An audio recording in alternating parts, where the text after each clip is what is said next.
لقد كان لكم في رسول الله أسوة حسنة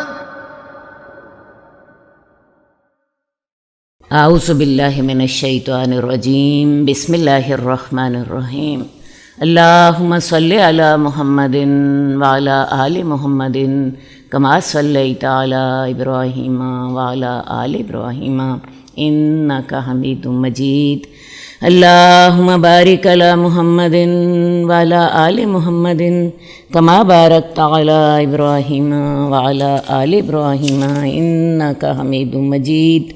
حدیث نمبر 3383۔ حضرت عائشہ رضی اللہ تعالیٰ عنہ فرماتی ہیں کہ میں نے رسول اللہ صلی اللہ علیہ وسلم کو ایک دن اچھے موڈ میں دیکھا اور میں نے کہا اے اللہ کے رسول میرے لیے اللہ سے دعا کیجیے۔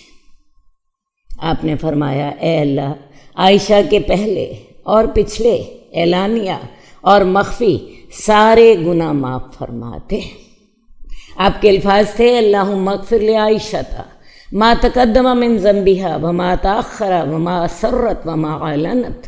اے اللہ عائشہ کے اگلے پچھلے گناہ بھی معاف کر دے، اور اللہ تعالیٰ جو اس نے بعد میں کرنے ہیں اللہ تعالیٰ وہ بھی گناہ معاف کر دے، اور اللہ تعالیٰ جو اس نے چھپا کے گناہ کیے اور اللہ تعالیٰ جو اس کے گناہ ظاہرہ تھے اللہ سارے ہی معاف فرما دے۔ حضرت عائشہ اس دعا سے بہت خوش ہوئیں، اتنی انہوں نے ہنسنا شروع کر دیا یہاں تک کہ ان کا سر رسول اللہ صلی اللہ علیہ وسلم کی گود میں جا پڑا۔ آپ نے پوچھا کیا تجھے میری دعا نے خوش کر دیا؟ حضرت عائشہ کہنے لگیں بھلا مجھے آپ کی دعا خوش کیوں نہ کرے، یعنی آپ نے میرے لیے اتنی اچھی دعا کی ہے کہ اللہ تعالیٰ میرے اگلے گناہ معاف کر دے، میرے پچھلے گناہ معاف کر دے، جو میں نے ابھی نہیں بھی کیے اللہ تعالیٰ میرے وہ بھی گناہ معاف کر دے، میرے اعلانیہ میرے مخفی سارے ہی گناہ معاف کر دے، تو یا رسول اللہ میں اتنی اچھی دعا سے کیوں نہ خوش ہوں؟ تو رسول اللہ صلی اللہ علیہ وآلہ وسلم نے فرمایا اللہ کی قسم میں ہر نماز میں اپنی امت کے لیے یہ دعا کرتا ہوں۔ تو یہ تھی آپ کی محبت اپنی امت کے لیے۔ میں اپنی ہر نماز میں اپنی امت کے لیے یہ دعا کرتا ہوں، اپنی امت کے ہر فرد کے لیے یہ دعا کرتا ہوں۔ آپ کو پتہ ہے اللہ تعالیٰ نے انبیاء کے ساتھ کوئی معاملے تھوڑے سے خاص رکھے ہوتے ہیں۔ حدیث میں آتا ہے کہ اللہ تعالیٰ انبیاء کو ایک دعا کا اختیار دیتے ہیں کہ اللہ تعالیٰ وہ دعا ان کی پوری کریں گے۔ رسول اللہ صلی اللہ علیہ وآلہ وسلم کو بھی ظاہرہ یہ اختیار دیا گیا، آپ چاہتے تو یہ دعا آپ اپنے لیے کر سکتے تھے کہ اللہ تعالیٰ مجھے بیٹا دے دے۔ آپ کو دین کے کاموں میں معاون کے لیے ہی ایک بہت مددگار کی ضرورت تھی، آپ کوئی بھی اپنے لیے کوئی اور دعا مانگ سکتے تھے، لیکن رسول اللہ صلی اللہ علیہ وآلہ وسلم نے اپنی یہ دعا قیامت والے دن اپنی امت کی سفارش کے لیے رکھ دی کہ اللہ تعالیٰ میری یہ دعا قیامت والے دن تو قبول کرنا، اور میری امت کی سفارش کے لیے یہ میں اپنی دعا جو ہے نا وہ رکھ رہا ہوں، اس دن اللہ تعالیٰ میں تیرے سے کروں گا اور تو میری اس دن قبول فرما۔ یہ تھی رسول اللہ صلی اللہ علیہ وسلم کی اپنی امت سے محبت۔ اور پھر کیا خیال ہے جب ہمیں نبی اللہ تعالیٰ نے اتنی محبت کرنے والے عطا کیے تو کیا ہم نے بھی کبھی رسول اللہ صلی اللہ علیہ وسلم کی محبت کا حق ادا کرنے کا سوچا؟ کبھی اتنا ہی کر لیں کہ اللہ کے رسول صلی اللہ علیہ وآلہ وسلم پر درود ہی پڑھ لیا کریں، آپ پہ اللہ سے رحمت کی دعا کر لیا کریں۔ آپ کو پتہ جب انسان ایک دفعہ درود پڑھتا ہے تو 10 نیکیاں ملتی ہیں، 10 گناہ معاف ہوتے ہیں، 10 درجے بلند ہوتے ہیں۔ ایک بات، دوسری بات میں نے آپ سے یہ کہنی ہے کہ آپ بھی دعا کرنے کا طریقہ سیکھیے۔ رسول اللہ صلی اللہ علیہ وآلہ وسلم اجتماعی دعا فرماتے تھے، اپنی امت کے تمام لوگوں کے لیے ایک ہی دعا فرما دیتے تھے کہ اللہ تعالیٰ میری امت کے جو لوگ ہیں ان کے پچھلے گناہ بھی معاف کر دے، جو وہ کر چکے ہیں آئندہ جو کریں گے وہ بھی معاف فرما دے، اور اللہ تعالیٰ ان کے اعلانیہ گناہ بھی معاف فرما دے اور ان کے مخفی ہر طرح کے گناہ معاف فرما دے۔ تو اجتماعی دعا کرنا سیکھیے۔ اجتماعی دعا کرنے سے آپ کو تمام لوگوں کے لیے دعا کرنے کا ثواب ہوتا ہے۔ اس سے بھی پہلے میں آپ کو ایک اور بات بھی بتا دوں، حدیث میں آتا ہے کہ جب آپ کسی اپنے بیمار بھائی کے لیے دعا کرتے ہیں، کسی ضرورت مند کے لیے دعا کرتے ہیں، تو اللہ تعالیٰ ایک فرشتے کی ڈیوٹی لگا دیتے ہیں، وہ جو آپ اپنے بھائی کے لیے دعا کر رہے ہوتے ہیں وہ فرشتہ آپ کے لیے پہلے دعا کر دیتا ہے، اور اس بھائی کے لیے آپ کی دعا بعد میں قبول ہوتی ہے، آپ کے حق میں فرشتے کی دعا پہلے قبول ہو جاتی ہے۔ انبیاء کی دیکھیں، انبیاء کیسے دعا کیا کرتے تھے۔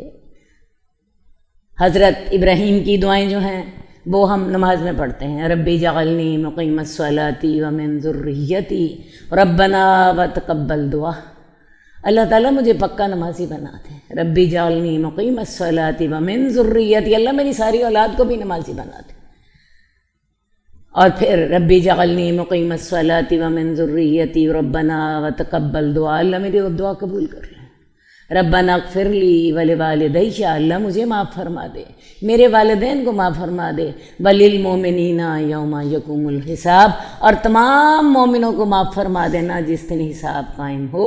تو یہ چھوٹی سی دو دعائیں ہیں جس میں حضرت ابراہیم علیہ السلام نے اپنی ذات کے لیے دعا کر لی، اپنی اولاد کے لیے دعا کر لی، اپنے والدین کے لیے دعا کر لی، اور کل مومنوں کے لیے دعا کر لی۔ تو دعا کے لیے جامع الفاظ منتخب کیجیے۔ اللہ تعالیٰ میرے سارے رشتہ داروں کو معاف فرما دے، اللہ تعالیٰ میرے سارے سسرال والوں کو معاف فرما دے، اللہ تعالیٰ میری ساری شاگردوں کو معاف فرما دے، اللہ تعالیٰ میرے سارا دور حدیث سننے والوں کو معاف فرما دے، اللہ تعالیٰ جو موجود ہیں انہیں بھی معاف فرما دے، اللہ جو موجود نہیں ہیں انہیں بھی معاف فرما دے۔ اللہ کو دیتے ہوئے تکلیف نہیں ہوتی، ہمیں مانگتے ہوئے کیوں تکلیف ہوتی ہے؟ اللہ سے جب بھی مانگو اللہ سے زیادہ مانگو، اسی لیے حدیث میں آتا ہے جب اللہ سے مانگو تو جنت الفردوس مانگا کرو۔ ہم اللہ جنت الفردوس کے قابل تو نہیں، لیکن اللہ تیرا حکم ہے کہ میرے سے جنت الفردوس مانگا کرو، تو اللہ سے ہم تیرے سے تیری جنت الفردوس مانگتے، تیری فرما برداری کرتے۔ تو دعا کرنے کا طریقہ سیکھیے، اجتماعی دعائیں کیجیے۔ اللہ تعالیٰ کے خزانوں میں کوئی کمی نہیں ہے۔ حدیث نمبر 3386،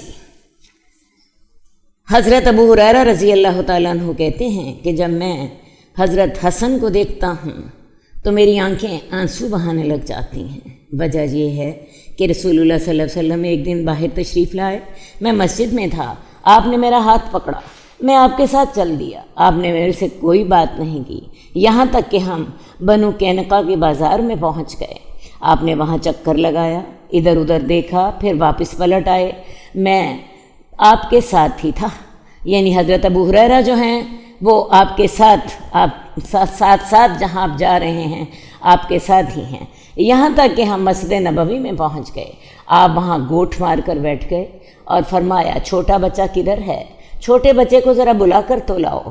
تو چھوٹے بچوں سے مراد حضرت حسن اور حضرت حسین رضی اللہ تعالیٰ عنہ تھے۔ تو حضرت حسن دوڑتے ہوئے آئے، آپ کی گود میں آ کے گر پڑے، اپنا ہاتھ آپ کی داڑھی میں داخل کرنے لگے، آپ نے اپنا منہ کھولا، اس کے منہ کو اپنے منہ میں داخل کیا، کتنی خوبصورت بات کہی، آپ نے اپنا منہ کھولا اور اس کے منہ پر پیار کیا، ان کے ہونٹوں پہ بوسہ دیا، اور پھر فرمایا اے اللہ میں ان سے محبت کرتا ہوں، تو اس سے بھی محبت کر، اور جو اس سے محبت کرے اللہ اس سے بھی محبت کر۔ تو رسول اللہ صلی اللہ علیہ وآلہ وسلم کو اپنے نواسے جو تھے بہت محبوب تھے، انہیں اپنے کندھوں پہ بٹھا لیتے، ایک نواسا ایک کندھے پہ ہوتا، ایک نواسا دوسرے کندھوں پہ ہوتا، اور ساتھ ہی اللہ کے رسول صلی اللہ علیہ وسلم دعائیں بھی مانگ رہے ہوتے، اے اللہ میں ان سے محبت کرتا ہوں، اللہ جو ان سے محبت کرے تو بھی اس سے محبت فرما۔ تو لہٰذا حضرات حسنین سے محبت کرنے والے کے لیے رسول اللہ صلی اللہ علیہ وسلم کی دعا ہے کہ اللہ تعالیٰ جو ان سے محبت کرتا ہے اے اللہ تو ان سے بھی محبت فرما۔ رسول اللہ صلی اللہ علیہ وسلم ان کا بوسہ لیتے، ان کو اپنے کندھوں پر سوار کرا لیتے، ان کے لیے گھوڑا بن جاتے، ان کے لیے سواری بن جاتے، اور دیکھنے والے کہتے کہ سواری کتنی شاندار ہے، اللہ کے رسول صلی اللہ علیہ وسلم فرماتے نہیں، دیکھو سوار کتنا شاندار ہے۔ انہیں رسول اللہ صلی اللہ علیہ وسلم کی جلالت شان کا خیال ہوتا اور اللہ کے رسول کو اپنے نواسوں کی محبت جو تھی وہ ان کے دل میں ہوتی۔ آپ فرماتے تم یہ دیکھو سوار کتنے شاندار ہیں۔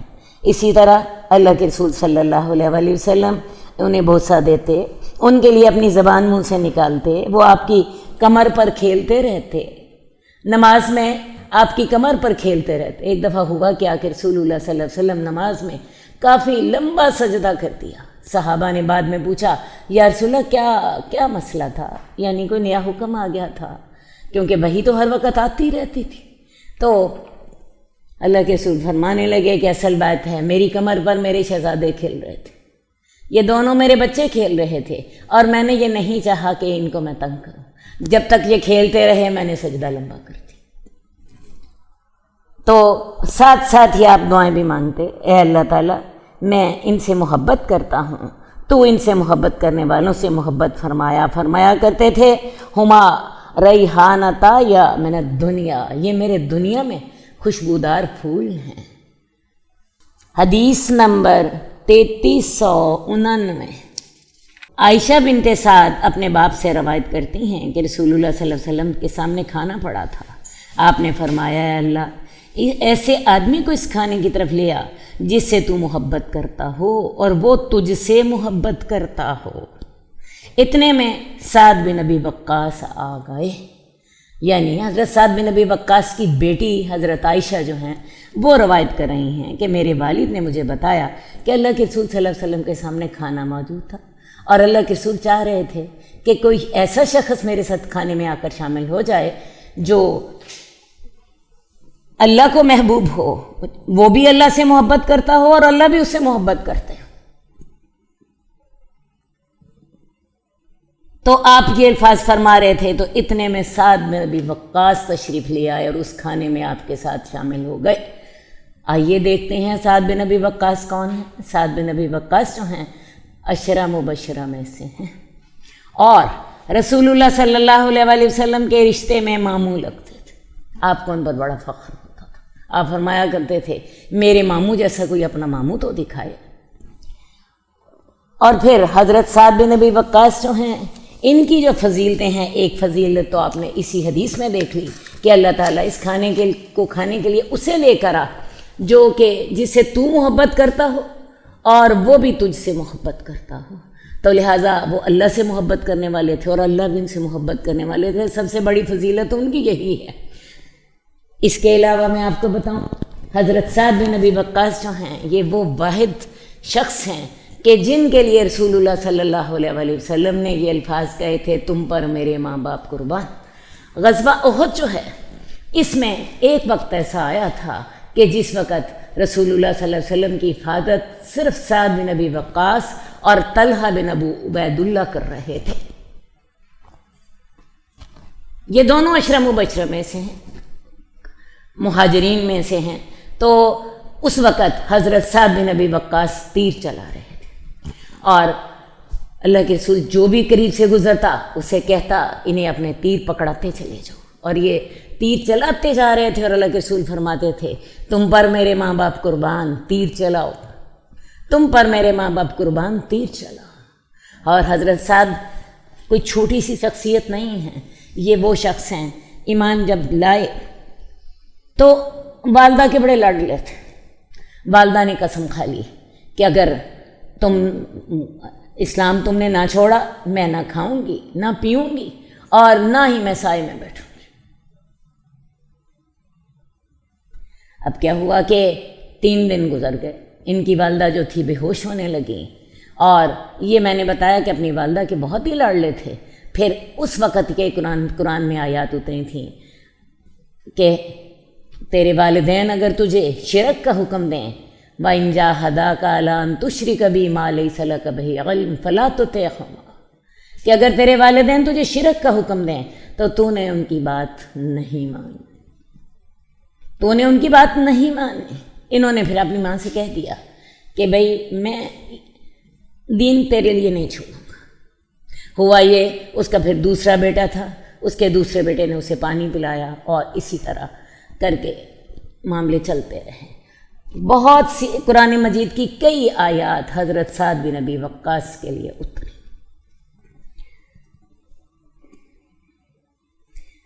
حضرت سعد بن ابی وقاص جو تھے، انہی کے لیے ہی وہ قرآن مجید کی آیت اتری تھی کہ تم اپنے مال میں 1/3 حصے کی وصیت کر سکتے ہو۔ ہوا یہ کہ جب رسول اللہ صلی اللہ علیہ وسلم نے آخری حج کیا تو یہ بھی ساتھ تھے، بیمار ہو گئے وہاں۔ اللہ کے رسول سے پوچھا، یا رسول اللہ میری ایک بیٹی ہے، صرف میرا بیٹا کوئی نہیں ہے، تو کیا میں اپنا مال اللہ کے راستے میں دے دوں؟ ان کا خیال یہ تھا کہ شاید میں اس بیماری سے بچ نہیں پاؤں گا۔ تو رسول اللہ صلی اللہ علیہ وسلم نے پھر ان سے اس وقت کہا تھا کہ 1/3 حصہ تم وصیت کر سکتے ہو، اور 1/3 حصہ بھی بہت ہوتا ہے۔ اور ساتھ ہی اللہ کے رسول نے ان کو یہ بھی خوشخبری دی تھی کہ تم اس بیماری سے بچ جاؤ گے اور تمہارے سے بہت سے لوگ فائدہ اٹھائیں گے۔ اور واقعی اللہ کے رسول صلی اللہ علیہ وسلم کی پھر پیشین گوئی پوری ہوئی، اللہ تعالیٰ نے اس بیماری سے انہیں شفا دے دی۔ انہوں نے اس کے بعد شادی کی، شادی کر کے اللہ نے ان کو بیٹے بھی دیے۔ اس وقت جس وقت یہ جو مسئلہ انہوں نے پوچھا تھا، اس وقت ان کی صرف ایک بیٹی تھی، تو اللہ تعالیٰ نے بعد میں ان کو بیٹے بھی دیے۔ یہ عراق کے فاتح ہیں، عراق انہی کے ہاتھ سے فتح ہوا، اور پھر یہ عراق کے کافی دیر تک گورنر بھی رہے، اور پھر انہوں نے عراق میں بہت سی انتظامی اصلاحات کی، بہت سی اسلامی اصلاحات بھی کی۔ حضرت سعد بن ابی وقاص جو تھے، یہ میں نے آپ سے کہا کہ یہ وہ واحد شخص ہیں جن کے لیے رسول اللہ صلی اللہ علیہ وسلم نے یہ الفاظ فرمائے تھے کہ تیر چلاؤ تم میرے ماں باپ تم پر قربان۔ ان کی غیر موجودگی میں 3 دفعہ جنت کی خوشخبری بھی دی۔ اب یہ جنت کی خوشخبری کن حالات میں دی تھی، یہ حدیث میں آپ کو بڑی تفصیل سے سناؤں گی۔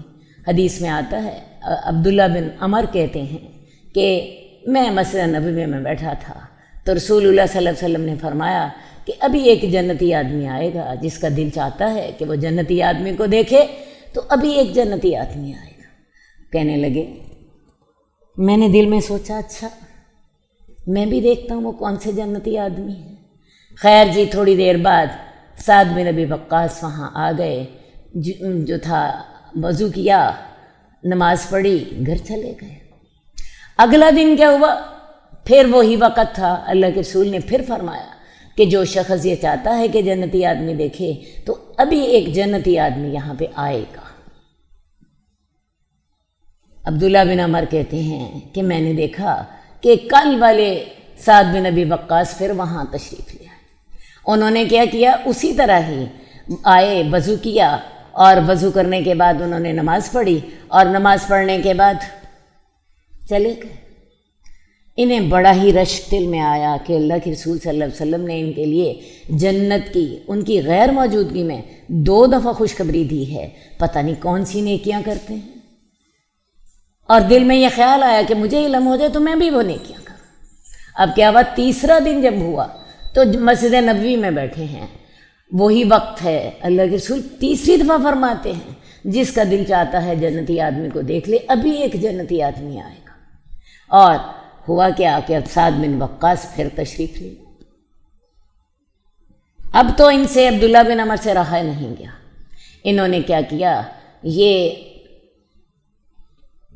ان کے پیچھے جب وہ جانے لگے نماز پڑھنے کے بعد تو ان کے پیچھے چل پڑے، ان سے جا کر کہنے لگے کہ بات یہ ہے، میری اپنے والد کے ساتھ لڑائی ہو گئی، مجھے آپ 3 دن اپنے گھر رکھ لیں گے؟ مقصد کیا تھا؟ میں ان کے گھر رہ کے دیکھوں گا کون سی ایسی نیکیاں کرتے ہیں، کون سی ایسی چھپی ہوئی نیکیاں کہ اللہ کے رسول نے ان کی غیر موجودگی میں 3 دفعہ جنت کی بشارت دی ہے، میں بھی وہ نیکیاں کروں گا تاکہ مجھے بھی جنت کی بشارت ملے۔ خیر جی، انہوں نے کہا کہ چل پڑو۔ انہوں نے ان کو 3 دن اپنے گھر میں مہمان رکھ لیا۔ 3 دن گزر گئے، یہ دیکھتے رہے، وہ کوئی اتنی بڑی نیکی نہیں کرتے تھے، نماز باجماعت پڑھتے تھے، عام مومن جیسے زندگی گزارتے تھے ویسے زندگی گزارتے تھے، رات کو کوئی زیادہ لمبی جو تھی عبادت بھی نہیں کرتے تھے۔ خیر جی، 3 دن گزر گئے۔ 3 دن جب گزرنے لگے تو اب ظاہر ہے وقت پورا ہو گیا تھا۔ ان سے کہنے لگے کہ بات اصل میں یہ ہے کہ میرا اپنے باپ سے جھگڑا کوئی نہیں ہوا تھا. اصل مسئلہ یہ تھا کہ رسول اللہ صلی اللہ علیہ وسلم نے آپ کے لیے 3 دفعہ جنت کی خوشخبری دی تھی، اور میں چاہتا تھا کہ میں بھی آپ کے نیک اعمال دیکھوں تاکہ میں بھی وہی عمل کروں اور مجھے بھی جنت کی خوشخبری ملے زندگی میں. تو لیکن صحیح بات یہی ہے، مجھے کوئی ایسی بات سمجھ نہیں آئی. آپ مجھے خود ہی بتا دیں.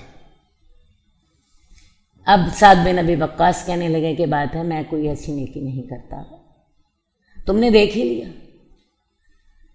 لیکن چونکہ تم نے اب رسول اللہ صلی اللہ علیہ وسلم کا حوالہ دیا ہے تو اس لیے میں تم سے بات کرتا ہوں.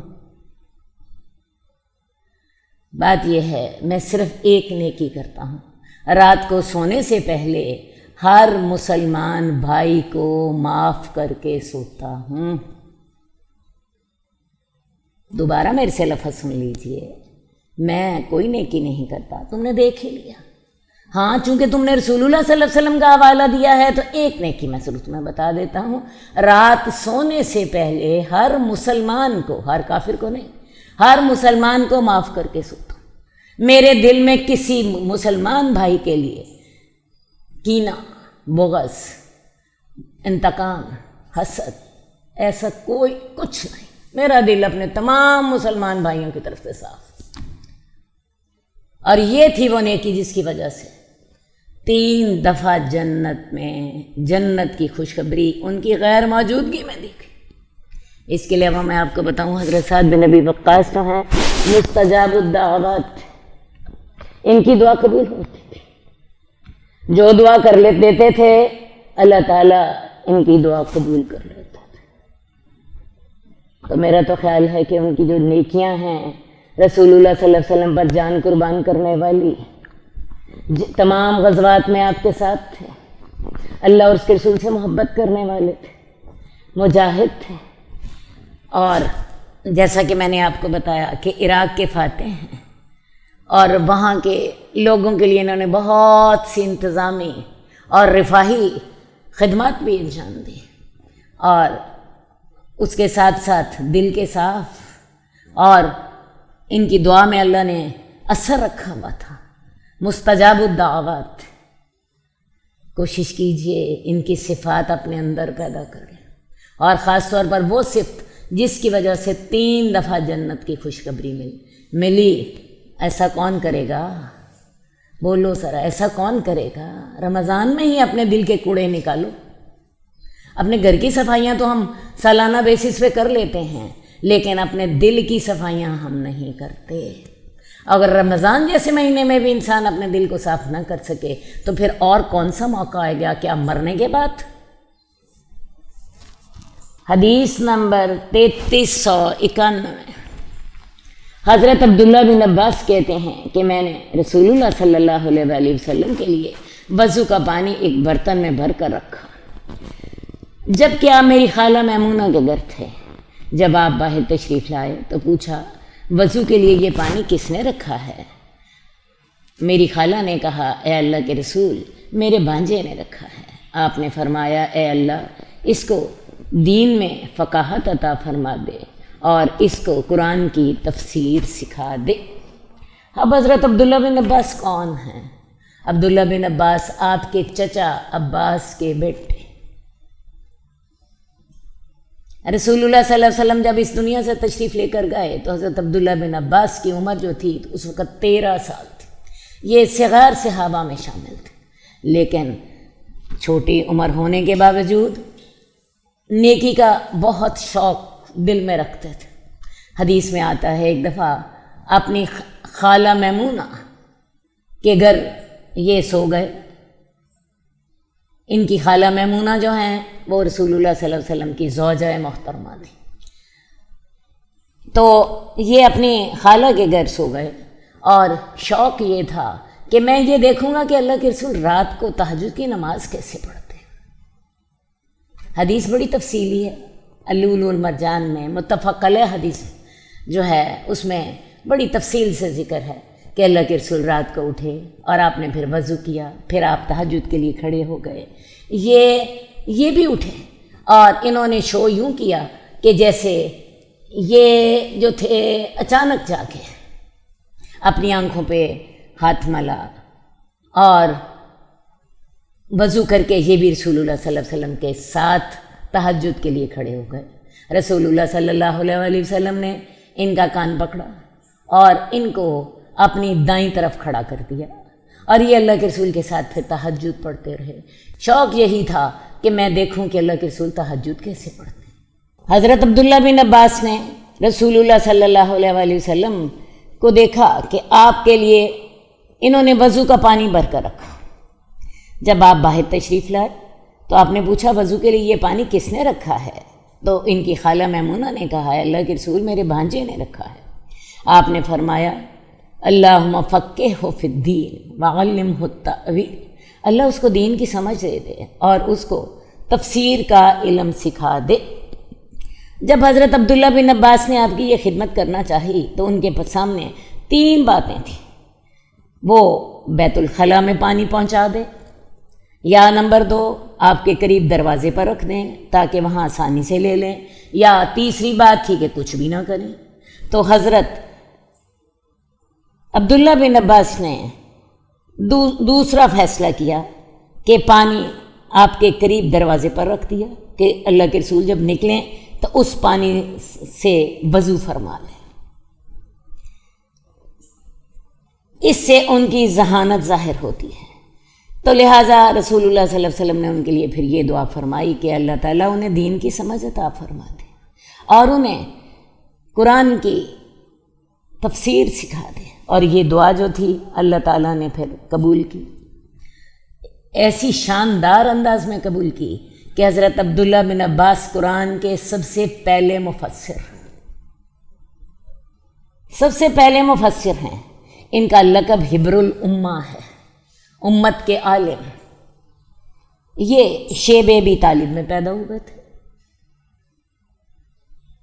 اور ان کے جو جسم کے اندر سب سے پہلی چیز گئی تھی وہ رسول اللہ صلی اللہ علیہ وسلم کا لعاب دہن تھا۔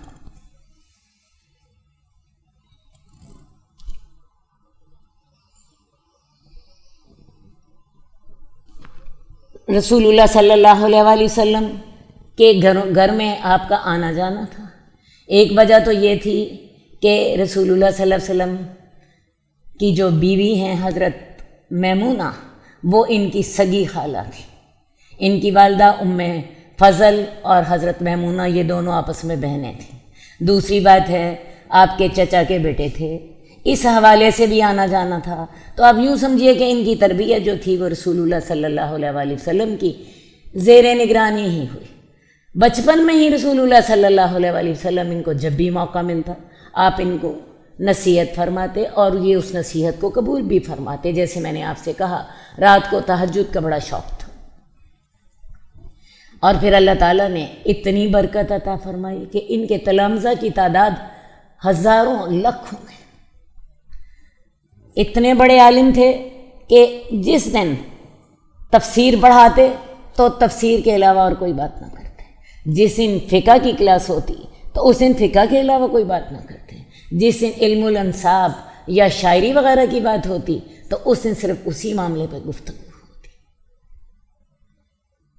عمر کے چھوٹے تھے لیکن حضرت عمر جیسے جلیل القدر صحابہ جو تھے آپ سے مختلف مسائل میں مشورہ لیتے رہتے تھے، اور یہ ثمر تھا رسول اللہ صلی اللہ علیہ وسلم کی دعا کا کہ اے اللہ تعالیٰ اس کو دین کی سمجھ عطا فرما دے اور اس کو تفسیر کا علم عطا فرما دے۔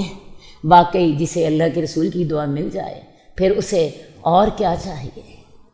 حدیث نمبر 3393۔ محمد بن اسامہ اپنے باپ سے روایت کرتے ہیں کہ حضرت جعفر، حضرت علی اور حضرت زید بن حارثہ رضی اللہ تعالیٰ ہم اجمعین جمع ہوئے۔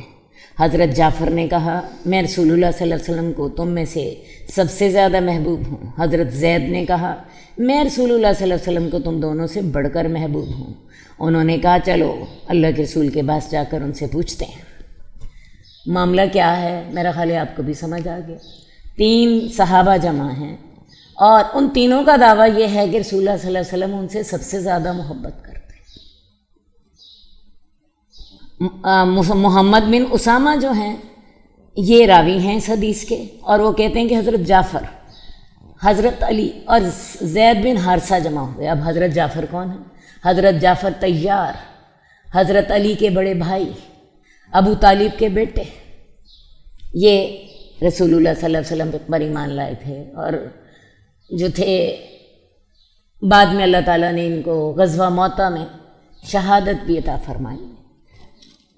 حضرت علی آپ کو پتہ ہے بچوں میں سے سب سے پہلے ایمان لانے والے، رسول اللہ صلی اللہ علیہ وسلم کے داماد، حضرت حسن اور حسین کے والد گرامی، اور حضرت زید بن حارثہ۔ اب یہ زید بن حارثہ رسول اللہ صلی اللہ علیہ وسلم کے غلام تھے۔ ہوا یہ کہ یہ ایک آزاد قبیلے سے تعلق رکھتے تھے۔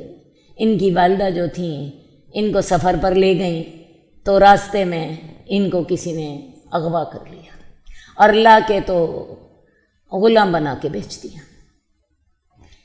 انہیں حضرت خدیجہ کے جو تھے بھتیجے انہوں نے خرید لیا۔ انہوں نے دیکھا کہ بچہ بڑا سمجھدار ہے، اس نے اپنی پھپھی حضرت خدیجہ کو یہ غلام جو تھا عطیہ کر دیا۔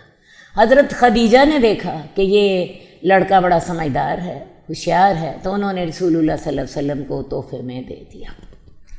اب ان کے والد اور چچا کو پتہ چلا کہ ہمارا بیٹا جو ہے یہ فلاں گھر میں ایک غلام کی زندگی گزار رہا ہے، تو یہ رسول اللہ صلی اللہ علیہ وسلم کے پاس آئے اور انہوں نے آ کر کہا کہ ایسا کیجئے کہ ہمارا بیٹا ہمیں واپس کر دیجئے، آپ اس کی جتنی قیمت چاہتے ہیں آپ لے لیجئے۔ رسول اللہ صلی اللہ علیہ وسلم نے کہا کہ میں اس کو تمہارے سامنے بلاتا ہوں، دیکھ لو، اگر وہ تمہارے ساتھ جانا پسند کرے گا تو میں اس کی قیمت بھی نہیں لوں گا۔ خیر جی، رسول اللہ صلی اللہ علیہ وسلم نے زید بن حارثہ کو بلایا۔ زید بن حارثہ کی اپنے باپ اور اپنے چچا سے ملاقات ہوئی۔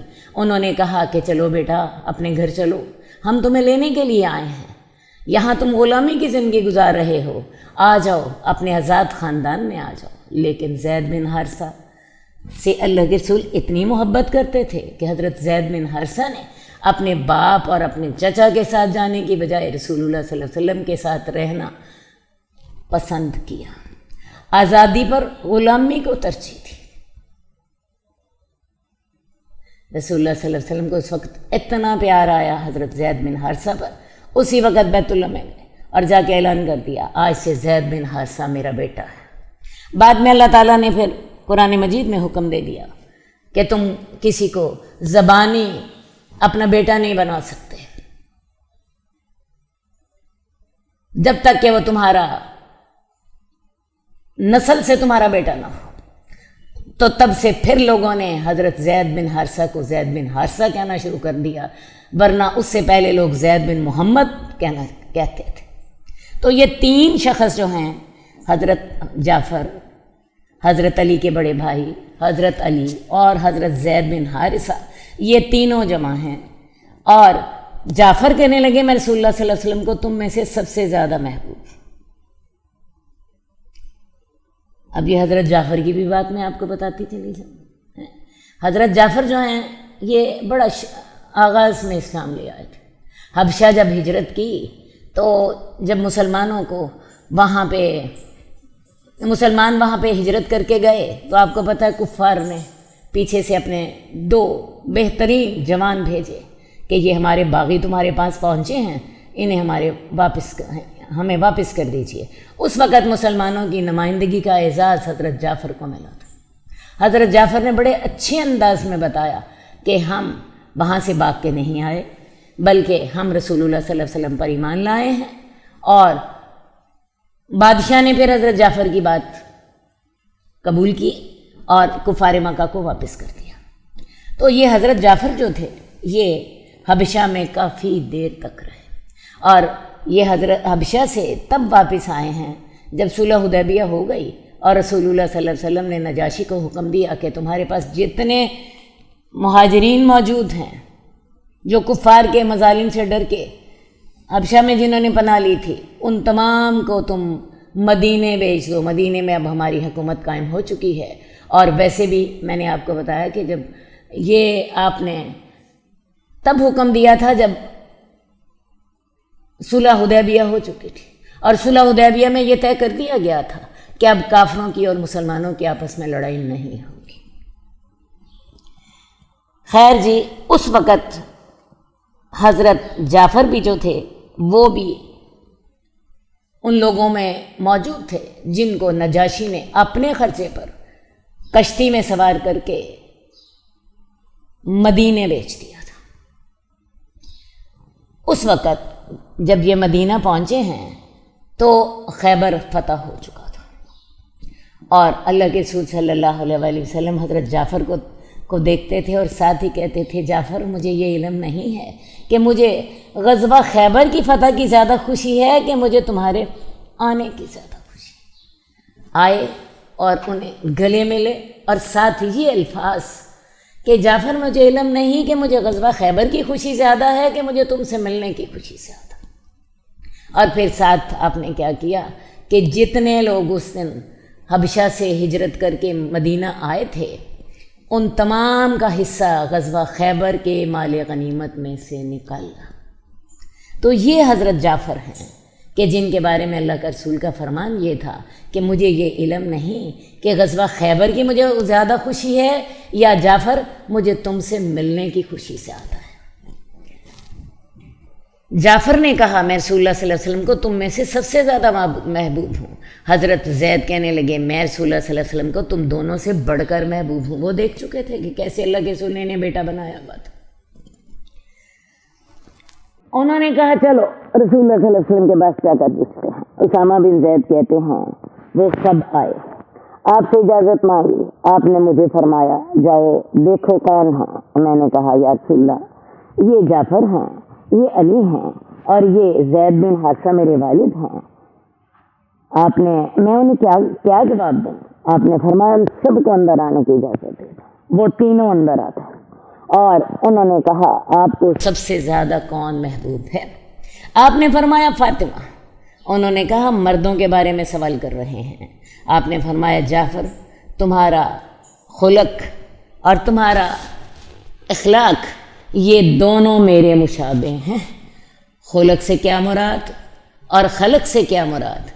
خلق سے مراد تمہارا اخلاق، تمہارے رویے، تمہارا اچھا اخلاق میرے سے مشابہ ہے، اور تمہاری جو جسمانی ساخت ہے وہ بھی میرے سے ملتی جلتی ہے۔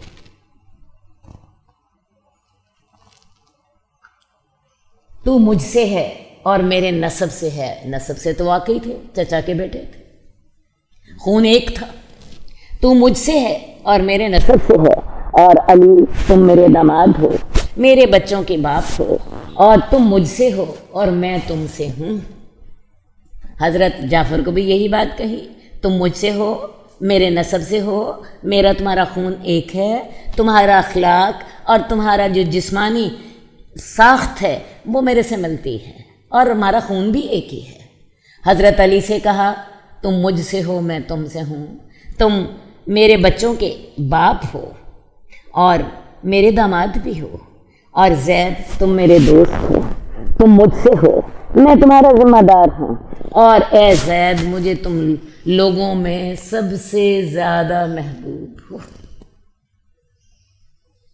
کسی کو بھی کم نہیں کیا، سب کو ایک سے بڑھ کر، سب کو ایک سے بڑھ کر۔ اصل بات ہے اللہ کے رسول صلی اللہ علیہ وآلہ وسلم بہت محبت کرنے والے تھے، ہر ایک سے محبت کرنے والے تھے۔ ایک دفعہ اسی طرح ہی جیسے آپ یہ دیکھ رہی ہیں، حضرت فاطمہ اور حضرت علی کا جھگڑا ہو گیا۔ حضرت فاطمہ کا کہنا یہ تھا کہ اللہ کے رسول مجھ سے زیادہ محبت کرتے ہیں۔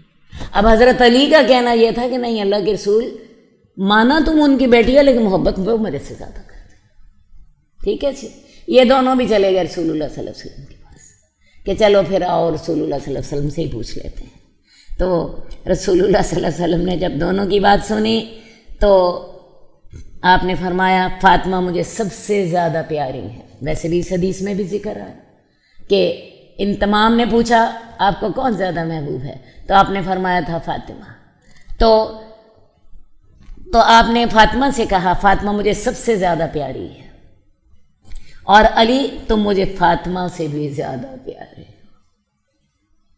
یہ کہہ کے تو آپ نے بات ختم کر دی، فاطمہ مجھے سب سے زیادہ پیاری ہے اور علی تم مجھے فاطمہ سے بھی زیادہ پیارے ہو۔ تو اصل بات ہے اللہ کے رسول کا دل جو تھا ایک محبت بھرا دل تھا، جس میں شیطان کا حصہ تھا ہی نہیں، جس میں غصہ، کینہ، بغض، کسی کے خلاف برے جذبات، یہ سارے تھے ہی نہیں۔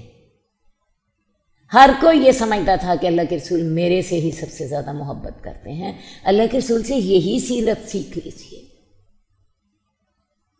اللہ کے رسول سے یہی ان کی ایک سنت سیکھ لیجیے۔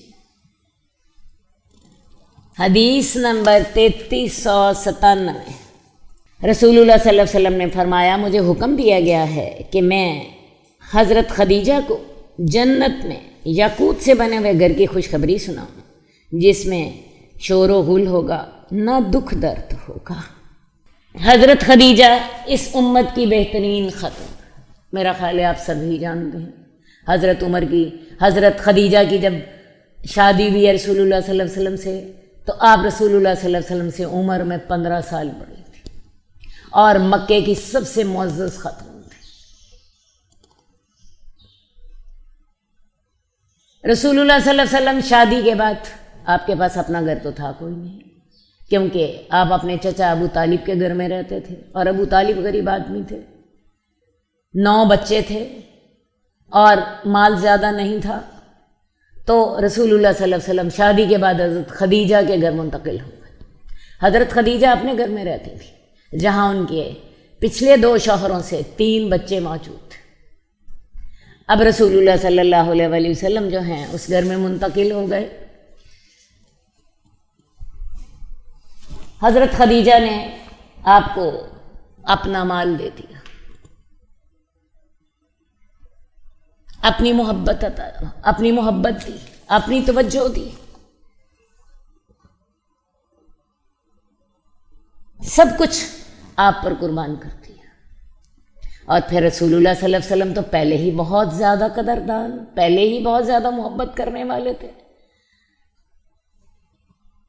اللہ کے رسول صلی اللہ علیہ وسلم فرماتے ہیں آپ نے حضرت خدیجہ نے آپ کا وہ دور دیکھا جو مشکلات کا دور تھا، آسانی والا دور نہیں دیکھا۔ حضرت خدیجہ کی 5 اولاد رسول اللہ صلی اللہ علیہ وسلم سے ہوئی، 4 بیٹیاں اور 2 بیٹے، 5 نہ کہیں بلکہ 6 اولاد رسول اللہ صلی اللہ علیہ وسلم سے، 4 بیٹیاں اور 2 بیٹے، اور یہ 40 سال کی عمر کے بعد ہوئی۔ 40 سال کی عمر میں کوئی عورت اتنی طاقتور نہیں ہوتی، تو آپ اندازہ کر سکتے ہیں کہ 40 سال کی عمر کے بعد اور نبوت سے پہلے حضرت فاطمہ جو ہیں نبوت سے 5 سال پہلے ان کی پیدائش ہوئی، تو یہ 6 بچے حضرت خدیجہ کے ہو رہے ہیں۔ اس کے بعد پھر اللہ تعالیٰ نے رسول اللہ صلی اللہ علیہ وسلم کو نبی بنا دیا، نبی بننے کے بعد آپ کی مشکلات میں اور زیادہ اضافہ ہو گیا۔ کون سی مشکل تھی جو آپ نے نہ دیکھی، کون سی آزمائش تھی جو آپ نے نہ سہی، اور ان آزمائشوں میں آپ کے ساتھ کون ہوتا تھا؟ حضرت خدیجہ۔ حضرت خدیجہ نے اپنے اثر و رسوخ، اپنے مال، اپنی توجہ، اپنی محبت، ہر چیز آپ کو عطا فرمائی، ہر چیز آپ کو دے دی۔ اللہ کے رسول صلی اللہ علیہ وسلم فرماتے ہیں کہ کوئی مشکل ایسی نہ تھی جو خدیجہ کے پاس بیٹھ کر آسان نہ ہو جاتی تھی۔ الفاظ ذرا غور سے سننے والے، کوئی مشکل ایسی نہ تھی جو خدیجہ کے پاس بیٹھ کے آسان نہیں ہو جاتی تھی۔ ذرا وہ وقت یاد کریں، پہلی وحی اتری ہے، اللہ کے رسول صلی اللہ علیہ وسلم جو ہیں بہت خوفزدہ گھر آتے ہیں، کہتے ہیں مجھے چادر اڑا دو، اور ساتھ ہی کہتے ہیں مجھے اپنی جان کا ڈر ہے۔ حضرت خدیجہ کو سارا واقعہ بتاتے ہیں، حضرت خدیجہ انہیں ایسے جاندار الفاظ میں تسلی دیتی ہیں کہ اللہ کے رسول صلی اللہ علیہ وآلہ وسلم کی جو خوف کی کیفیت تھی ختم ہو جاتی۔ اللہ کے رسول فرماتے ہیں مجھے اپنی جان کا ڈر ہے، حضرت خدیجہ کہتی ہیں کلا، ہرگز نہیں، اللہ کبھی آپ کو ضائع نہیں کرے گا، آپ مہمان نوازی کرنے والے ہیں، آپ غریب لوگوں کی مدد کرنے والے ہیں، آپ لوگ جس کے پاس کچھ نہیں ہوتا اسے کما کے دینے والے ہیں۔ اللہ آپ کو کبھی ضائع نہیں کرے گا۔ اور پھر صرف یہی نہیں کیا، انہیں لے کے اپنے جو تھے چچا زاد ان کے پاس چلی گئی۔ وہ عیسائی عالم تھے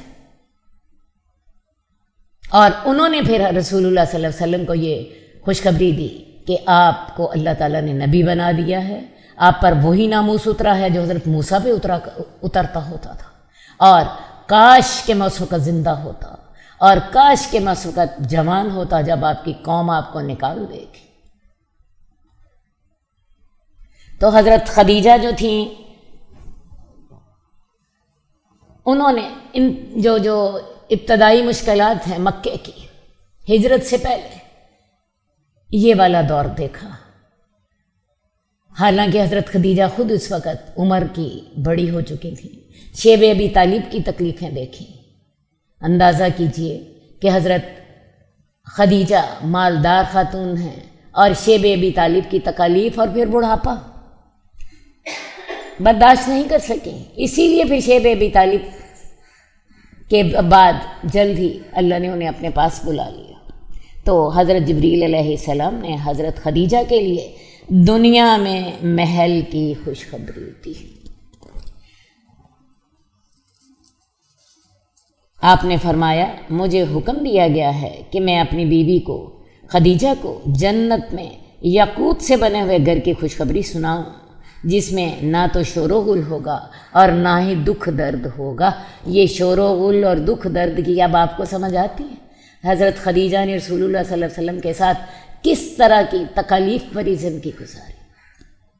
وہ گھر بڑا پرسکون ہوگا جس میں مسائل نہیں ہوں گے، جس میں سوائے امن اور چین کے اور کچھ نہیں ہوگا۔ اور یہ اللہ تعالیٰ نے دنیا میں حضرت خدیجہ کو خوشخبری عطا فرما دی تھی۔ حدیث نمبر 3401، عبد الملک بن عمیر کہتے ہیں کہ عمر بن خطاب نے ابو عبیدہ بن جراح کو شام کا گورنر بنا کر بھیجا اور خالد بن ولید کو معزول کر دیا۔ خالد نے کہا اس امت کے امین کو تمہارا امیر بنا کر بھیجا گیا ہے، میں نے اس امت کے امین کو تمہارا امیر بنا کر بھیجا گیا ہے۔ میں نے رسول اللہ صلی اللہ علیہ وسلم کو فرماتے ہوئے سنا تھا اس امت کا امین ابو عبیدہ بن جراح ہے۔ حضرت ابو عبیدہ نے کہا میں نے رسول اللہ صلی اللہ علیہ وسلم کو فرماتے ہوئے سنا تھا خالد اللہ کی تلواروں میں سے ایک تلوار ہے اور وہ اپنے قبیلے کا بہترین جوان ہے۔ اب خالد بن ولید کون ہے؟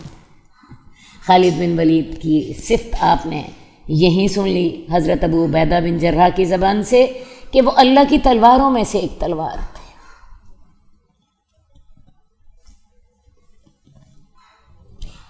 خالد بن ولید جو ہیں یہ بہترین جرنیل تھے۔ آپ کو پتہ غزوہ احد میں مسلمانوں کو جو نقصان پہنچایا ہے حضرت خالد بن ولید کی جو تھی جنگی سوجھ بوجھ، اسی کی وجہ سے مسلمانوں کو اتنا نقصان پہنچا کہ 70 مسلمان شہید ہوئے۔ اس میں مسلمانوں کی اپنی کمزوریوں کا دخل بھی تھا، لیکن اس میں حضرت خالد بن ولید کی جو جنگی سوجھ بوجھ تھی اس کا بھی دخل تھا۔ خالد بن ولید جو ہیں یہ ایمان لائے ہیں حضرت میمونہ سے نکاح کے بعد۔ رسول اللہ صلی اللہ علیہ وسلم نے عمرۃ القضاء کے بعد حضرت میمونہ سے نکاح کر لیا اور یہ خالد بن ولید ان کے بھانجے تھے۔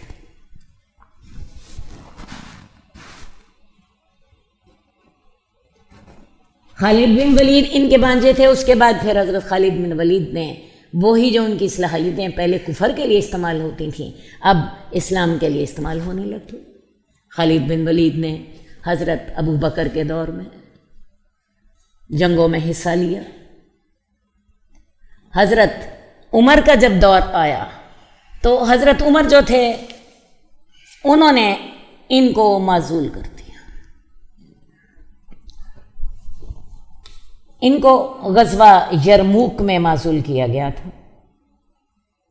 یہ غزوہ یرموک کے لیے جا رہے تھے تو حضرت عمر کا حکم آ گیا کہ آپ نے انہیں معزول کر دیا، اور ان کو معزول کر کے ان کی بجائے حضرت عبیدہ بن جرح کو ان کی جگہ پہ سپہ سالار مقرر کر دیا۔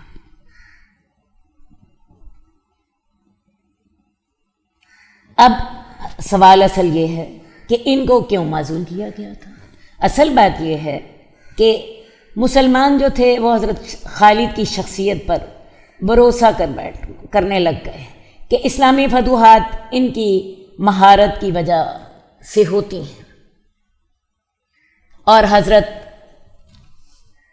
عمر نے بھی جب ان کو معزول کیا تو حضرت عمر نے اپنے جو تھے دوسرے گورنرز کو بھی اس کے بارے میں لکھا، اور انہوں نے کہا کہ میں نے خالد کو کسی ناراضگی یا کسی خیانت کی وجہ سے معزول نہیں کیا، بلکہ میں نے انہیں اس لیے معزول کیا ہے کہ لوگ اچھی طرح سمجھ لیں کہ جو کچھ ہوتا ہے اللہ کے حکم سے ہوتا ہے۔ لوگ یہ سمجھنے لگ پڑے تھے کہ خالد جہاں کہیں جاتے ہیں وہاں فتح ہو جاتی ہے۔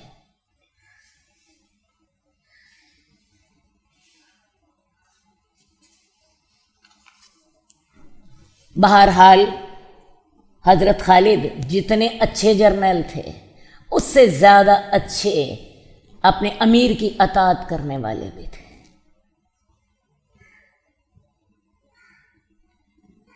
جب یہ حکم حضرت خالد بن ولید تک پہنچا تو حضرت خالد بن ولید نے کیا کیا؟ انہوں نے حضرت عبیدہ بن جرح کی تعریف کی اور فوجیوں سے کہا، اس امت کے امین کو تمہارا امیر بنا کر بھیجا گیا ہے، کیونکہ میں نے رسول اللہ صلی اللہ علیہ وسلم کو یہ فرماتے ہوئے سنا تھا کہ اس امت کے امین عبیدہ بن ابی جرح ہیں، تو لہٰذا یہ بہترین شخص جو ہیں یہ تمہارے امیر مقرر کیے گئے ہیں۔ اور ادھر سے ابو عبیدہ بن جرح جو تھے انہوں نے حضرت خالد بن ولید کی تعریف کی، اور انہوں نے ساتھ ہی کہا کہ میں نے رسول اللہ صلی اللہ علیہ وسلم کو فرماتے ہوئے سنا تھا کہ خالد اللہ کی تلواروں میں سے ایک تلوار ہے، اور وہ اپنے قبیلے کا بہترین جوان ہے۔ تو حضرت خالد بن ولید جتنے بہترین جرنیل تھے اتنے ہی بہترین حکمران کی اطاعت کرنے والے تھے۔ اپنے معزولی کو کھلے دل سے قبول کیا اور امیر کی ویسے ہی اطاعت کرتے رہے۔ پہلے سپہ سالار کی حیثیت سے جہاد میں شامل تھے، اب ایک عام فوجی کی حیثیت سے جہاد میں شامل رہے۔ وہ علیحدہ بات ہے کہ ان کے کارنامے خود بخود انہیں اہم بنا دیتے تھے۔ حدیث نمبر 3404، واصلہ بن اسقع کہتے ہیں کہ میں نے رسول اللہ صلی اللہ علیہ وسلم کو فرماتے ہوئے سنا، اللہ تعالیٰ نے حضرت اسماعیل کی اولاد میں سے کنانہ میں سے قریش کو، قریش میں سے بنی ہاشم کو، اور بنو ہاشم میں سے مجھے منتخب کیا۔ رسول اللہ صلی اللہ علیہ وسلم نسب کے اعتبار سے بہترین خاندان سے تعلق رکھتے تھے۔ عبداللہ بن عباس کی روایت ہے کہ رسول اللہ صلی اللہ علیہ وسلم نے فرمایا، اللہ تعالیٰ نے جب اپنی مخلوق کی تخلیق کی مجھے سب سے اچھے گروہ میں بنایا، پھر قبائل کو چنا، مجھے سب سے اچھے قبیلے کے اندر بنایا، پھر گھرانوں کو چنا، مجھے سب سے اچھے گھرانے میں بنایا۔ میں اپنی ذات کے اعتبار سے بھی سب سے اچھا ہوں اور گھرانے کے اعتبار سے بھی سب سے اچھا ہوں۔ رسول اللہ صلی اللہ علیہ وسلم سے حضرت اسماعیل تک کوئی 41 نسلیں چلتی، جن میں سے پہلی 21 نسلوں کا تو معاملہ بالکل کلیئر ہے، لیکن اس کے بعد جو اگلی نسلیں ہیں ان کا معاملہ جو ہے کچھ مشتبہ، کچھ شک والا ہے۔ بہرحال رسول اللہ صلی اللہ علیہ وسلم کا حضرت اسماعیل کے ساتھ 40 سے زائد نسلیں، 41 نسلوں کا تعلق ہے، اور حضرت اسماعیل کا اور رسول اللہ صلی اللہ علیہ وسلم کا زمانہ جو ہے 2500 سال کا فرق ہے۔ آپ کا تعلق قبیلہ بنو قریش سے تھا، حضرت اسماعیل کی اولاد میں سے بنو کنانہ جو تھے وہ بڑے نمایاں تھے، ان میں سے قریش نمایاں تھے، قریش میں سے بنو ہاشم نمایاں تھے، اور بنو ہاشم میں سے اللہ تعالیٰ نے پھر مجھے منتخب کیا۔ تو آپ اپنے خاندان کے اعتبار سے بھی بہترین تھے اور آپ اپنی ذات کے اعتبار سے بھی بہترین تھے۔ اس کے علاوہ رسول اللہ صلی اللہ علیہ وسلم کا اپنا فرمان ہے، میں 2 ذبیحوں کی اولاد ہوں۔ ایک ذبیح تو حضرت اسماعیل تھے۔ آپ کو یاد ہونا چاہیے کہ اللہ تعالیٰ نے حضرت ابراہیم کو حکم دیا تھا کہ اپنے بیٹے کو ذبح کر دو۔ اس وقت اسماعیل آپ کی اکلوتی اولاد تھے۔ اللہ تعالیٰ کو یہ امتحان بھی مقصود تھا۔ حضرت ابراہیم اس امتحان میں پورے اترے، حضرت ابراہیم بھی، حضرت اسماعیل بھی۔ یہ واقعہ قرآن مجید میں معروف ہے، میں اس کا ذکر نہیں کرتی، آپ سب جانتے ہیں، لیکن اتنی بات ضرور ہے کہ حضرت اسماعیل ذبح ہونے کے لیے تیار تھے اور حضرت اسماعیل حضرت ابراہیم ذبح کرنے کے لیے تیار تھے۔ تو اللہ تعالیٰ نے آواز دے دی تھی کہ اے ابراہیم تو نے اپنا خواب سچ کر دکھایا۔ تو ایک تو آپ اولاد تھے حضرت اسماعیل کی، اور دوسری بات ہے آپ ایک اور ذبیح کی اولاد بھی تھے۔ ان کے جو والد تھے، ان کے جو دادا تھے رسول اللہ صلی اللہ علیہ وسلم کے، انہوں نے یہ قسم کھائی تھی کہ اللہ تعالیٰ اگر مجھے 10 بچے دے گا اور وہ بچے میرے سب جوان لڑنے کے قابل ہو جائیں تو میں ان میں سے ایک بچے کو اللہ کی خاطر قربان کر دوں گا۔ یہ قسم حضرت جو عبد المطلب جو تھے انہوں نے اس وقت کھائی تھی جب وہ زمزم کا کنواں جو تھے وہ کھود رہے تھے۔ بہرحال اللہ وہ وقت لے آئے کہ عبد المطلب کو اللہ نے 10 بیٹے دیے اور وہ سارے کے سارے جوان اور خوبصورت بھی ہو گئے، لڑائی کے قابل بھی ہو گئے۔ ان کو اس وقت اپنی جو تھی منت یاد آئی کہ میں نے اللہ سے یہ منت مانی تھی۔ خیر جی، انہوں نے کیا کیا، باری آئی رسول اللہ صلی اللہ علیہ وسلم کے والد جناب عبداللہ کی کہ ان کو ذبح کیا جائے گا۔ اب جب ان کو عبد المطلب ذبح کرنے لگے تو ایک تو ابو طالب جو سب سے بڑے بیٹے تھے وہ، اور ایک جو تھے ان کے ننیال والے، وہ جو تھے آگے آ گئے کہ ان کو ذبح نہیں کرنا۔ عبد المطلب کہنے لگے پھر میں اپنی منت کا کیا کروں؟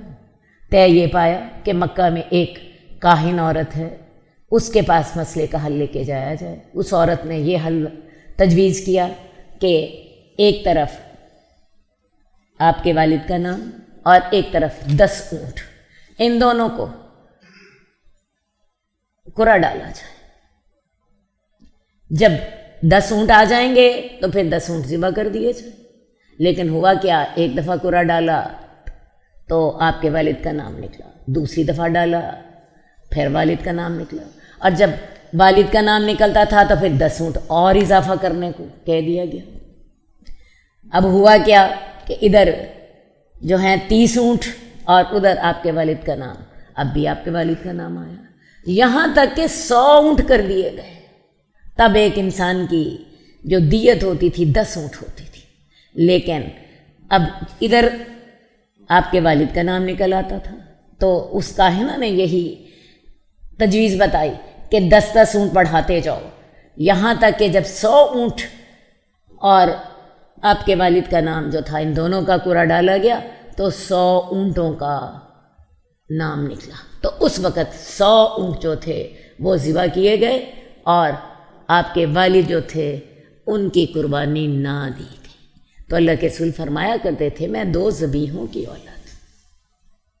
حدیث نمبر 3407 ابو موسیٰ اشعری سے روایت ہے کہ رسول اللہ صلی اللہ علیہ وسلم نے فرمایا اللہ تعالیٰ نصف شعبان کی رات کو جانکتے ہیں اور ساری مخلوق کو معاف کر دیتے ہیں ما سوائے شرک کرنے والے اور باہم بغض اور عداوت رکھنے والے کے۔ شعبان کو اللہ کے رسول اپنا مہینہ فرمایا کرتے تھے، شعبان میرا مہینہ ہے، اور اس مہینے میں آپ اتنے روزے رکھتے جتنے روزے آپ کسی اور مہینے میں نہیں رکھتے۔ اس مہینے کی نصف کو یعنی 15 شعبان کو اللہ تعالیٰ رات کو جاگتے ہیں اور اپنی تمام مخلوق کو معاف فرما دیتے ہیں۔ یہ کوئی ایسی عجیب بات نہیں، اللہ تعالیٰ کے ہاں اپنے بندوں کے اعمال پیش کیے جاتے رہتے ہیں۔ ایک دن میں 2 دفعہ بندوں کے اعمال اللہ کے حضور پیش ہوتے ہیں، اور یہ کس وقت ہوتے ہیں؟ جب یہ ہمارے کرامن کاتبین اللہ کے پاس جاتے ہیں۔ فجر کے وقت جب کرامن کاتبین اللہ کے پاس جاتے ہیں تو اللہ پوچھتے ہیں، ہاں جی میرا بندہ کیا کر رہا تھا؟ آیا فجر کی نماز کی تیاری کر رہا تھا، وضو کر رہا تھا، یا باتھ روم میں تھا؟ نماز کی تیاری بھی نمازی کا حصہ ہے۔ اب اگر تو انسان یہ کام کر رہا ہو تو فرشتے اللہ سے کہتے ہیں، اللہ کے اللہ ان سے زیادہ جانتا ہے۔ اللہ تیرا بندہ جو تھا وہ تجھے یاد کر رہا تھا، اللہ تیرا بندہ نماز کی تیاری کر رہا تھا۔ اور اگر انسان سو رہا ہو، غافل پڑا ہو، تو پھر اللہ کی ہماری رپورٹ کیا جاتی ہے؟ اللہ تیرے بندے کو تیری کوئی ہوش نہ تھی۔ اسی طرح عصر کے وقت بھی ہماری اللہ کے پاس رپورٹ جاتی، اللہ اس وقت پوچھتے ہیں، ہاں بھائی میرے بندے کے پاس سے آ رہے ہو، میرا بندہ کیا کر رہا تھا؟ اللہ کہ اللہ ان سے زیادہ جانتا ہوتا۔ تو یہ ایک دن میں 2 دفعہ ہر انسان کی رپورٹ اللہ کے پاس جاتی ہے۔ پھر میں آپ کو بتاؤں، ایک ہفتے میں 2 دفعہ اللہ بندوں کی رپورٹ اللہ کے پاس جاتی ہے، اور یہ کب جاتی ہے؟ ایک جمعرات کو اور ایک پیر کو۔ اور اللہ کے رسول فرمایا کرتے تھے کہ جمعرات اور پیر کو جنت کے دروازے کھلتے ہیں، پیر اور جمعرات کو جنت کے دروازے کھلتے ہیں، اور اللہ تعالیٰ اس دن بھی انسان کو معاف کر دیتے ہیں۔ اللہ تعالیٰ پیر اور جمعرات کو ہر اس شخص کو معاف کر دیتے ہیں جو اللہ کے ساتھ شریک نہ ٹھہراتا ہو، مگر وہ آدمی جس کے اور اس کے بھائی کے درمیان کوئی عداوت اور بغض ہو، ان کے بارے میں اللہ تعالیٰ فرماتے ہیں ان دونوں کے گناہوں کو رہنے دو جب تک یہ آپس میں صلح نہ کر لیں۔ بات غور سے سننے والی ہے۔ ہر پیر اور جمعرات کو ایک ہفتے میں 2 دفعہ انسانوں کے اعمال اللہ کے حضور پیش ہوتے ہیں۔ اللہ تعالیٰ ہر اس شخص کو معاف کر دیتے ہیں جو اللہ کے ساتھ کسی کو شریک نہ ٹھہراتے ہوں۔ ہاں، اس آدمی کو معاف نہیں کرتے جس کے درمیان اور اس کے بھائی کے درمیان کوئی عداوت اور بغض ہو۔ دونوں کے بارے میں اللہ تعالیٰ ڈیلے فرماتے ہیں، ان دونوں کے معاملے کو چھوڑ دو جب تک کہ یہ دونوں آپس میں صلح نہیں کر لیتے۔ اس سے آپ کو ایک بات اور بھی سمجھ آتی ہے، یہ جو 2 آدمیوں کی آپس میں چپکلش ہوتی ہے، اس میں دونوں کا کچھ نہ کچھ حصہ ہوتا ہے۔ آپ کہہ سکتے ہیں ایک آدمی کا قصور زیادہ ہے اور ایک کا کم ہے، لیکن دوسرے آدمی کا کچھ نہ کچھ حصہ ہوتا ضرور ہے، ورنہ اللہ تعالیٰ یہ نہ کہتے کہ ان دونوں کا معاملہ رہنے دو۔ بہرحال یہ والا ہر ہفتے میں 2 دفعہ انسانوں کے اعمال اللہ کے حضور پیش ہوتے ہیں۔ اسی طرح نصف شعبان کو بھی اللہ تعالیٰ جو ہیں جانچتے ہیں، اپنی تمام مخلوق کو بخش دیتے ہیں، 2 آدمیوں کے سوا۔ یہاں پر بھی وہی 2 آدمی ہیں جن کا ذکر پیر اور جمعرات کی حدیث میں آتا ہے۔ ایک شرک کرنے والے کو معاف نہیں کرتے، اور ایک باہم بغض اور عداوت رکھنے والے کو معاف نہیں کرتے۔ دیکھ لیجئے، دین 2 ہی باتوں کا نام ہے، ایک حقوق اللہ کا، ایک حقوق العباد کا۔ آپ صرف حقوق اللہ پر عمل کر کے معاف نہیں کیے جائیں گے، اس کے لیے آپ کو حقوق العباد بھی ادا کرنے ہوں گے، اور حقوق العباد کی جو سیڑھی ہے اس سے بھی گزرنا ہوگا۔ ہمارے ہاں عام طور پر 15 شعبان کو شب برات کہا جاتا ہے۔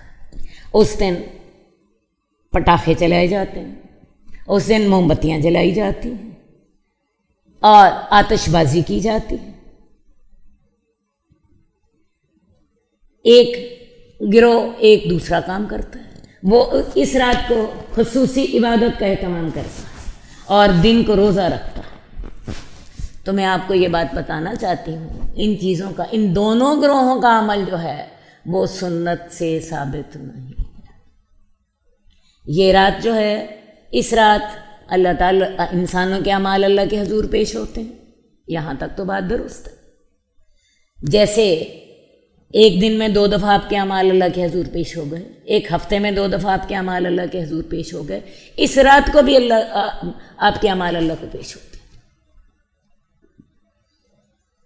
لیکن اس کے لیے پٹاخے چلانا، اس کے لیے موم بتیاں جلانا، اس کے لیے آتش بازیاں کرنا، میں آپ کو بتاؤں یہ کام مسلمانوں کے تو ہو ہی نہیں سکتے۔ یہ کام تو آتش پرستوں کے ہو سکتے ہیں، مسلمانوں کے تو نہیں ہو سکتے۔ ایک گروہ دوسری طرف چلا گیا، اس رات جی ساری رات جاگنا ہے اور اس کی صبح کو روزہ رکھنا ہے، حالانکہ اللہ کے رسول صلی اللہ علیہ وسلم سے ایسی کوئی چیزیں ثابت نہیں ہیں۔ تو لہٰذا عبادت کیجیے، لیکن اس میں سنت کا خیال ضرور رکھیے، سنت کا خیال ضرور رکھیے۔ ایک مسلمان کو نصف شعبان کی رات کو کیا کرنا چاہیے، میں آپ کو واضح بتا دوں۔ عام راتوں کی طرح نماز پڑھے اور 2 باتوں سے بچے، ایک شرک کرنے سے اور نمبر 2 دوسرے کے لیے کینہ اور بغض رکھنے سے۔ حدیث بڑی کلیئر، ہم نے کل ابھی پڑھا تھا کہ السابقون السابقون جو ہیں وہ کون لوگ ہوں گے، اور میں نے آپ کو بتایا تھا کہ السابقون کی 2 صفات سامنے رکھ لیجیے۔ وہ ہر نیکی میں سبقت لے جانے والے اور وہ جنت میں جانے میں بھی سبقت لے جانے والے، ایک بات۔ اور دوسری بات، ان کا دل، ان میں سے ہر ایک کا دل ایک انسان کے دل کی طرح ہوگا، اور انسان جو ہوتا ہے اپنے بارے میں جیسا سوچتا ہے ویسا ہی دوسرے کے بارے میں سوچے۔ یہ دوسری صفت بھی ہم نے اسی حدیث کے اندر پڑھی تھی۔ تو لہٰذا اس رات عام راتوں کی طرح نماز پڑھیں، اس رات عام راتوں کی طرح اللہ سے دعا بھی کیجیے، اور